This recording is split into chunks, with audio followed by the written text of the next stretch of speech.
All right, let's dive right into this. Imagine you're hosting a multi-billion parameter dense language model. You know it literally contains the knowledge of the entire web, right? But you need it to execute a highly specific task for your enterprise. The computational and financial challenge of training this giant on traditional consumer hardware is frankly overwhelming. I mean, we're talking about severe VRAM bottlenecks here.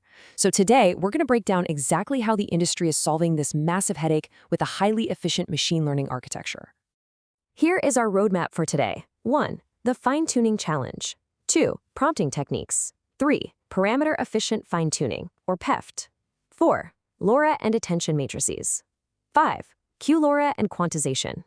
And finally, 6. Scalability and practical cases. Okay, moving right into part 1, the fine-tuning challenge. So, here is the million-dollar question. How do we actually train models with billions of parameters on a single GPU? Well, traditionally, full fine-tuning requires using stochastic gradient descent, or SGD, to modify every single weight and bias across the neural network based on your smaller dataset. Updating billions of parameters creates a massive, massive memory bottleneck. It demands a level of GPU compute power that, honestly, most enterprises simply can't access. And actually, that introduces another huge roadblock called catastrophic forgetting. Modifying the entire model isn't just incredibly expensive computationally, it's highly risky. By forcing the neural network to fit your specific smaller dataset, the model can easily overfit. This effectively destroys the pre-trained weights and biases that allowed it to process language contextually in the first place. Basically, you lose the exact generalized flexibility that made the LLM useful.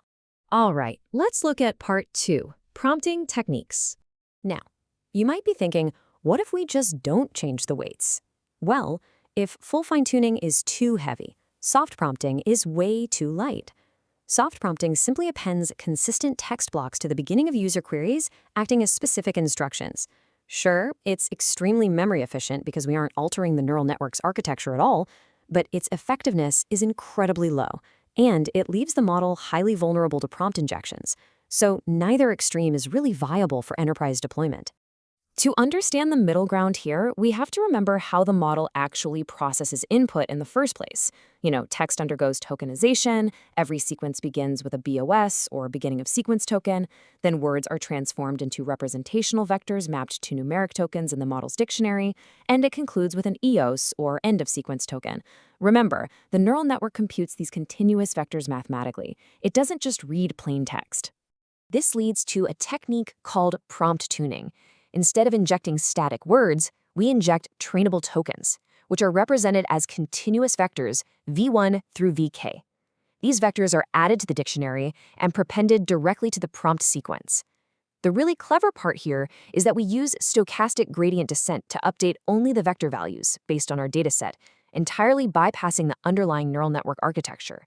It's smart, for sure, but still kind of limited because it doesn't modify how the model fundamentally processes context. Which brings us to part 3, parameter-efficient fine-tuning. Parameter-efficient fine-tuning, or PEFT for short, strategically modifies only a small subset of parameters. This drastically reduces memory usage while maintaining high model performance. Honestly, PEFT is the absolute foundation for enterprise scalability. Instead of refusing to touch the model's weights, or going crazy and rewriting all of them, we surgically select what to modify. This completely eliminates the massive storage overhead of maintaining multiple fully retrained models for different internal tasks. Let's dive deeper into part 4, LoRa and attention matrices. Low-rank adaptation, or LoRa, approaches the bottleneck with a brilliant mathematical workaround. In transformer models, contextual processing occurs in the self-attention mechanism, utilizing query and value matrices. Well, LoRa specifically targets these attention layers. Instead of updating the massive original matrix, LoRa captures the weight modifications as delta matrices, specifically delta Q and delta V. Utilizing low-rank factorization, it stores these changes in A and B matrices that are tiny, tiny fractions of the original size. So we achieve the high effectiveness of altering the neural network, but with staggering memory efficiency. Next up, part 5, Q-LoRa and quantization. Now, to actually run these LLMs on consumer-grade hardware, like a single GPU, we require quantization. The weights in a neural network are essentially floating point numbers that typically consume 16 or 32 bits of memory. QLoRa employs quantization compression to reduce the bit precision of those weights down to formats as small as 4 bits. By lowering the precision resolution, the overall memory footprint drops drastically. Of course, there's no free lunch in machine learning, right? The quantization trade-off is that reducing bit precision mathematically results in a slight accuracy drop. However, the general consensus in the industry is that the parameter increase easily compensates for that precision loss. A massive quantized model running at 4 bits will almost always yield vastly superior performance compared to a smaller, full-precision model running at 32 bits. When you compare all these architectural methodologies, a clear technical hierarchy emerges. Full fine-tuning is completely cost-prohibitive, while soft prompting simply lacks processing power. As we descend through the PEFT methods, parameter alteration effectiveness scales up. LoRa provides near-perfect performance, but QLoRa really takes the crown here. By combining low-rank adaptation with quantization compression, we achieve an immensely effective model with minimal hardware requirements. It literally is the optimal balance of efficiency and effectiveness. Finally, let's look at Part 6, scalability and practical cases. The ultimate business value of extracting delta Q and delta V lies in modularity. Think about it. You maintain a single, massive base model hosted on your server.